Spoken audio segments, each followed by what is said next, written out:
प्रधानमंत्री नरेंद्र मोदी की एक जुबान पर रूस के राष्ट्रपति पुतिन ने भारत को सबसे बड़ा तोहफा दे दिया है। पुतिन का ये तोहफा ऐसा है जिससे भारतीय सेना की ताकत कई गुना बढ़ जाएगी। वहीं भारतीय सेना के आगे उसके दुश्मन थर-थर कांपने को मजबूर हो जाएंगे। पीएम मोदी की 2 दिनों की रूस यात्रा के दौरान पुतिन ने भारत के डिफेंस सेक्टर को मजबूत बनाने का ऐलान किया है। इसके तहत रूस भारतीय सेना की जरूरतों के लिए सैन्य साजो सामान और उनके कलपुर्जे बनाने वाले संयुक्त उद्यम स्थापित करेगा, ताकि भारत को रूसी हथियारों में लगने वाले कलपुर्जों की आपूर्ति के लिए इंतजार नहीं करना पड़े। यानी अब भारत में उन सभी रूसी हथियारों के कलपुर्जे तैयार होंगे जिनका इस्तेमाल भारत की सेना में किया जा रहा है। बता दें कि रूस ने मंगलवार को रूसी सैन्य साजो सामान के कलपुर्जे की आपूर्ति में देरी पर नई दिल्ली की चिंताओं को दूर करने के संदर्भ में भारत में संयुक्त उत्पादन इकाइयां स्थापित करके इस पर सहमति व्यक्त की है। विदेश सचिव विनय क्वात्रा ने कहा कि प्रधानमंत्री नरेंद्र मोदी ने शिखर वार्ता में रूसी राष्ट्रपति व्लादिमीर पुतिन के साथ कलपुर्जों की आपूर्ति में देरी का मुद्दा उठाया था।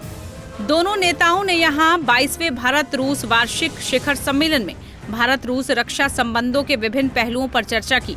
मोदी और पुतिन के बीच वार्ता के बाद एक प्रेस वार्ता को संबोधित करते हुए क्वात्रा ने कहा कि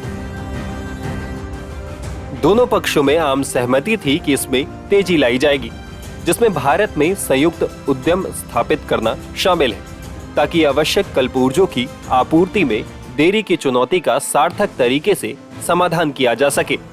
रूस भारत के लिए सबसे बड़ा हथियारों का सप्लायर होने के साथ ही साथ सबसे अहम रणनीतिक साझेदार भी है।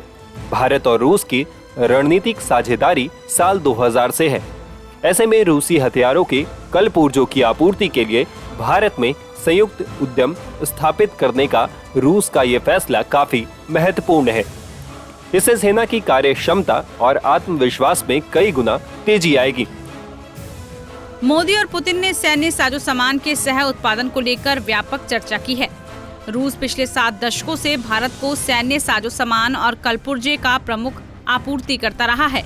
ऐसे में रूस का ये कदम यकीनन भारत के लिए फायदेमंद रहेगा और इससे इंडियन आर्मी को और मजबूती मिलेगी। Times now of Bharat digital की रिपोर्ट।